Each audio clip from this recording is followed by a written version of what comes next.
Nunca se esqueça de quão bom Deus foi com você. Onde os vossos pais me tentaram, pondo-me à prova e viram as minhas obras por 40 anos. Hebreus capítulo 3, versículo 9, 18 de setembro. Que tipo de impacto você acha que teria se testemunhasse pessoalmente um fluxo contínuo e permanente de milagres em sua vida? Você gostaria de ter esse tipo de experiência? Bem, isso é exatamente o que aconteceu aos filhos de Israel quando deixaram o Egito e vagaram pelo deserto por 40 anos. É a isso que Hebreus capítulo 3, versículo 9 se refere ao dizer: onde os vossos pais me tentaram, pondo-me à prova e viram as minhas obras por 40 anos. Vejamos o que a Bíblia quer dizer com os filhos de Israel tentarem a Deus. A palavra tentaram provém de peiradzo, uma antiga palavra grega que significa colocar à prova. Significa testar um objeto para ver se sua qualidade é tão boa quanto outros afirmaram, ostentaram ou anunciaram. Por exemplo, se você ouvisse dizer que determinado produto é o melhor de seu gênero no mundo, seria natural desejar verificar e testar esse produto para conferir se ele realmente faz jus às afirmações. Essa é exatamente a ideia da palavra peiradzo em Hebreus capítulo 3, versículo 9. Os filhos de Israel estavam em uma situação que exigia uma intervenção milagrosa. Se não fosse pela intervenção divina de Deus, eles nunca teriam sobrevivido à sua fuga do Egito ou aos anos que passaram no deserto. Suas circunstâncias, por si só, davam origem a uma situação que permitia que Deus fosse testado. Em outras palavras, uma situação que permitia a Deus demonstrar quem Ele é e quão fiel Ele é para com seu povo. Deus havia dito aos israelitas que Ele é bom, então eles o testaram, dando-lhe uma oportunidade de demonstrar que Ele é tudo o que declarou ser. Você pode aplicar esse mesmo princípio à sua vida. Por exemplo, suponha que você estivesse em grande dificuldade financeira. Embora não tivesse intenção de entrar naquela encrenca financeira, você se encontrava em uma situação em que precisava ver a bondade de Deus. Você havia ouvido e crido que Deus é um provedor sobrenatural. Portanto, em certo sentido, a situação criou um momento em que a bondade e o poder libertador de Deus poderiam ser testados. Essa situação seria o equivalente a você dizer: Senhor, tu dizes que és um ótimo provedor, então preciso que me mostres quem tu és. Dá-me provisão agora nessa situação. Os muitos desafios enfrentados pelos israelitas os colocavam em uma posição em que eles tinham de ver a libertação de Deus. E cada situação colocava Deus em uma posição de provar quem Ele era para eles. É por isso que o versículo prossegue, dizendo que os filhos de Israel tentaram Deus. A palavra tentaram provém do grego dokimazo, que descreve algo que foi testado e considerado verdadeiro e genuíno. Pode também ser traduzida como algo autêntico, confiável, aprovado, fidedigno e real.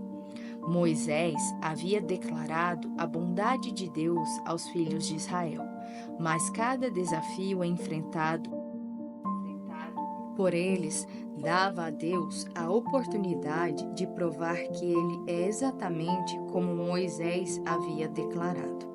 Em cada dificuldade, eles viam que Deus é fiel, verdadeiro e firme. Em nenhuma circunstância, Deus os desapontou ou não foi fiel à reputação de seu nome. Eles testemunharam pessoalmente a bondade divina e o fato inegável de que Deus é confiável, fidedigno e verdadeiro. De fato, Hebreus capítulo 3, versículo 9, diz que os israelitas viram as obras de Deus por 40 anos. A palavra viram vem do grego oral, que significa ver. Porém, em um sentido mais amplo, oral transmite a ideia de ver, perceber, entender, experimentar e assimilar para si mesmo. Isso nos diz que os filhos de Israel viram e experimentaram suficientemente o poder de Deus para compreendê-lo e assimilá-lo plenamente à sua consciência. Além disso, a gramática grega descreve uma visão e experiência constante, contínua e ininterrupta das obras de Deus durante aqueles 40 anos. Eles experimentaram esse poder de alto nível continuamente, talvez como nenhuma outra geração anterior ou posterior à deles. Poderíamos dedicar muitas páginas a discutir a provisão e proteção sobrenatural experimentada pelos israelitas, mas consideremos apenas uma amostra do que eles viram e experimentaram. O maná que Deus lhes forneceu durante 40 anos. As codornizes que chegaram a eles sobrenaturalmente no deserto. A rocha da qual fluiu água suficiente para nutrir todos eles. Suponhamos que os israelitas fossem aproximadamente 3 milhões de pessoas, um número estimado por muitos estudiosos da Bíblia. Nesse caso, você sabe quanto maná era necessário para alimentar os filhos de Israel no deserto? Um estudioso estimou que eles precisavam de 4.500 toneladas de maná todos os dias. Se isso for verdadeiro e se você levar em conta que Deus alimentou seu povo todos os dias durante 40 anos, isso significa que 65 milhões e 700 mil toneladas de maná apareceram sobrenaturalmente no chão ao longo de um período de 40 anos. Esse maná aparecia com tanta regularidade, tão fielmente, tão dia após dia, que depois de certo tempo os filhos de Israel já não o consideravam tanto. A provisão sobrenatural se tornou tão comum que eles se esqueceram de quão sobrenatural ela era e começaram a aceitá-la como uma ocorrência normal e regular. Durante aqueles 40 anos, crianças nasceram e cresceram pensando que era normal 4.500 toneladas de maná aparecerem do nada todas as manhãs. Ver Êxodo, capítulo 16. O que você pensa que aconteceria se amanhã a sua cidade acordasse e encontrasse 4.500 toneladas de maná delicioso, fresco e nutritivo espalhado no chão na cidade toda, gratuito para quem quisesse sair, pegar e levar-o para casa? Seria uma grande notícia. Os cientistas viriam do mundo todo para vê-lo, estudá-lo e saboreá-lo. Os jornalistas escreveriam sobre ele e os principais noticiários da TV dariam cobertura jornalística à história. Seria uma sensação mundial. Porém, para os filhos de Israel, aquele era um evento que ocorria todas as manhãs. Você se lembra de quando Deus enviou as codornizes para alimentar os filhos de Israel? Quantas codornizes você pensa que seriam necessárias para alimentar aquele enorme grupo de israelitas 30 dias por mês? Deixe-me dizer-lhe quantas. Seriam necessárias pelo menos 90 milhões de codornizes. Isso mesmo, se cada israelita comesse uma única codorniz por dia, em um mês seria 90 milhões de codornizes. Se comessem 2 por dia, o número total necessário para alimentá-los durante 30 dias aumentaria para 180 milhões de codornizes. Esse era o número de codornizes necessário para alimentar aquela multidão de 3 milhões de israelitas em um período de 30 dias. Desnecessário dizer que essa foi uma incrível provisão sobrenatural de Deus. Lembre-se de que os israelitas estavam no meio do deserto. Ali não era um lugar natural para aparecerem codornizes. Porém, de repente, eles ouviram um ruído à distância e olharam para cima. No céu, acima deles, eles viram milhões de codornizes voarem para lá, vindas do nada e pousarem em seu acampamento. Qual seria a probabilidade de tal coisa acontecer naturalmente? Tente imaginar com que se pareceria aqueles muitos milhões de codornizes voarem sobre a sua cabeça. As espessas nuvens de codornizes devem ter sido suficientemente densas para quase bloquear a visão do sol das pessoas. Ou tente imaginar milhões de codornizes voando direto para o acampamento onde você está morando durante 30 dias, pousando convenientemente aos seus pés, como se dissesse: por favor, me coma. De onde vieram todas aquelas codornizes? Certamente não vieram do deserto. Que distância aquelas aves tiveram de viajar para chegar até os filhos de Israel? De que distância Deus chamou sobrenaturalmente as codornizes para alimentar os filhos de Israel? Esse fenômeno simplesmente não poderia ser explicado naturalmente. Foi uma provisão sobrenatural. Foi tão milagroso quanto as 4.500 toneladas de maná que apareceram milagrosamente no chão todas as manhãs durante 40 anos. O que dizer da água que saiu da rocha para atender à necessidade de água dos israelitas no deserto? Você tem alguma ideia de quanta água seria necessária para sustentar 3 milhões de israelitas nas temperaturas escaldantes do deserto? Você também tem de levar em conta todos os animais que precisavam ser nutridos com água. Tenha em mente que o povo de Deus estava em um deserto seco e árido. Era um lugar árido, um deserto. A única fonte de água disponível era amarga e intragável. Não havia nenhuma fonte natural de água para nutrir aquela enorme multidão de pessoas. E considere a quantidade de água que teria sido necessária para nutrir adequadamente 3 milhões de pessoas e todos os animais nas temperaturas quentes do deserto.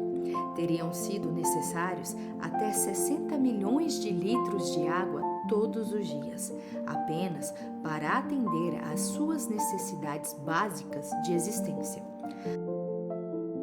A água era especialmente crucial naquele clima extremamente quente. Tanto as pessoas quanto os animais precisavam de muito mais água do que normalmente. Sem água, eles teriam secado e morrido no deserto. Porém, por não haver nenhuma fonte natural de água, teve de ser providenciada sobrenaturalmente. Então, Deus disse a Moisés para ferir a rocha. Ver Êxodo, capítulo 17. Quando Moisés obedeceu, a água começou a fluir sobrenaturalmente do meio daquela rocha. E assim que a água começou a fluir, continuou a fazê-lo sem parar, fornecendo toda a água necessária ao povo de Deus. Um suprimento de uma semana seria equivalente a aproximadamente 400 milhões de litros de água. Seria de imaginar que, após viverem nesse tipo de provisão sobrenatural dia após dia durante mais de 40 anos, os filhos de Israel estariam vivos para as coisas de Deus. Após experimentarem esse tipo de provisão milagrosa contínua, eles deveriam ter confiado no Senhor e considerado fácil segui-lo. Ele não havia sempre provado ser fiel a eles? Não havia sempre provido sobrenaturalmente aquilo de que eles necessitavam quando não havia provisão natural a ser encontrada? Que geração privilegiada eles foram por ver tais atos maravilhosos de Deus. Porém, apesar de todos os israelitas haverem visto, experimentado e assimilado a bondade de Deus, eles se tornaram obstinados de coração. É por isso que Hebreus, capítulo 3, versículo 8, nos adverte a não sermos como eles, dizendo: Não endureçais o vosso coração como foi na provocação, no dia da tentação no deserto. A palavra endureçais vem do grego escleruno, um termo médico que descrevia algo duro, como um calo. Poderia também indicar um membro tão rígido que é difícil de mover.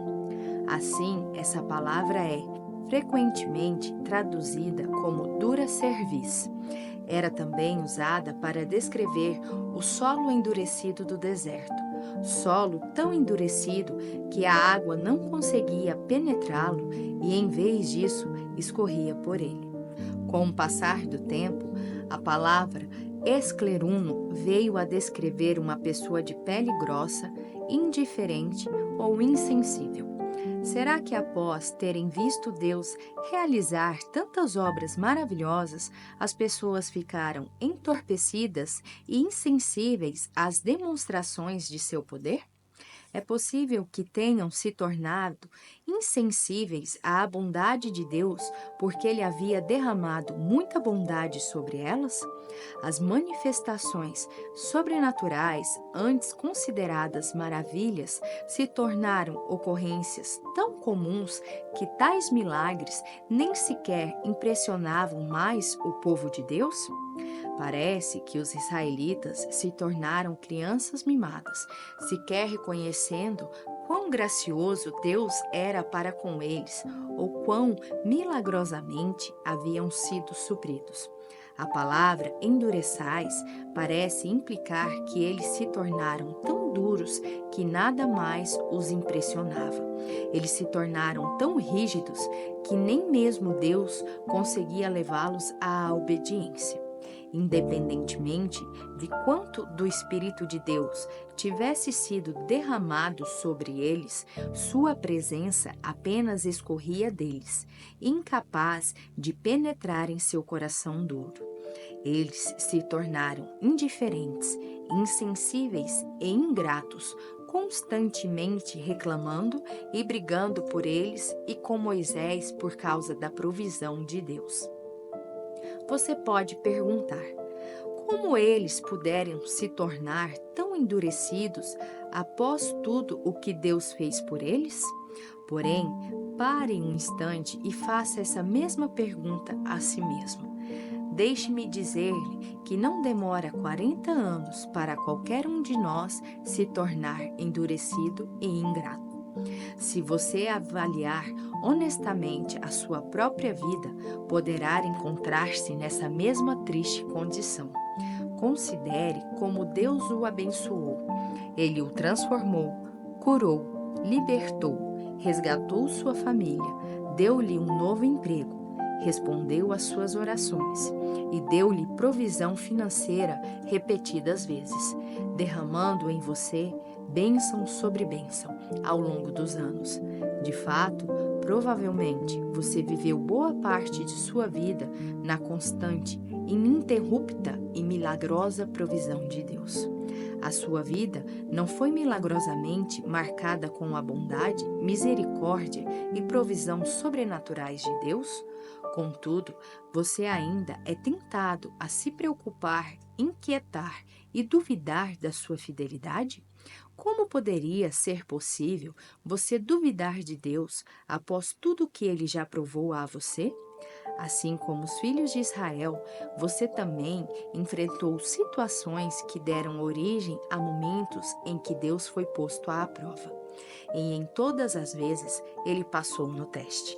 Ele provou a si mesmo inúmeras vezes, demonstrando repetidamente que é confiável, fidedigno e verdadeiro.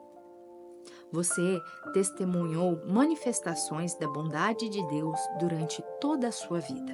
Então, levante os braços para o céu, abra a boca e comece a reconhecer que é verdade. Você não pensa que seria bom parar o que está fazendo e contar as bênçãos de Deus e expressar a sua eterna gratidão a Ele hoje?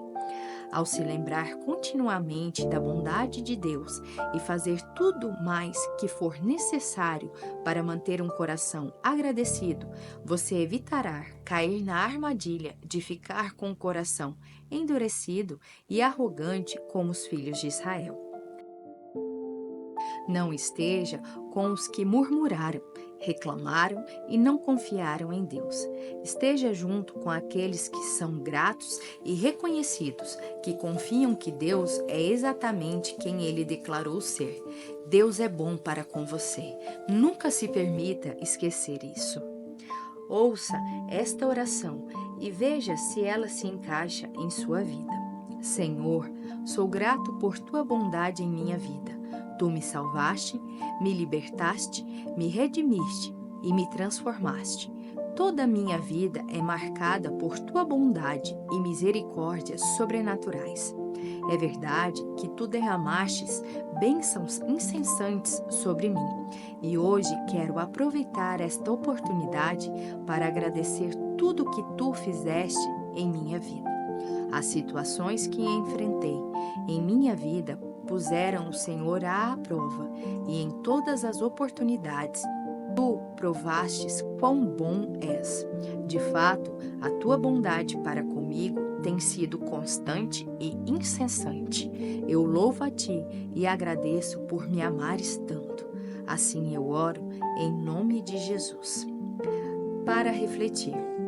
Ao ler a pedra preciosa de hoje, você começou a pensar em todas as vezes em que Deus proveu sobrenaturalmente à sua própria vida? Seria muito benéfico você dedicar alguns minutos a refletir sobre todas as vezes em que Deus proveu milagrosamente aquilo de que você necessitava. Você está enfrentando um desafio neste momento de sua vida? Em caso afirmativo, você se encontra avançando para acreditar e confiar no Senhor? Ou tem de lutar contra pensamentos terríveis de que Deus poderá não se mostrar fiel a você? É possível que você tenha caído na mesma armadilha em que caíram os filhos de Israel? Você teve tantas provisões milagrosas em sua vida que começou a perder o seu apreço por tudo que Deus fez por você? Se a resposta for sim, eu o aconselho a dedicar hoje algum tempo a entrar na presença de Deus e corrigir seu coração diante dele. Curte, comenta e compartilha. E até o próximo devocional.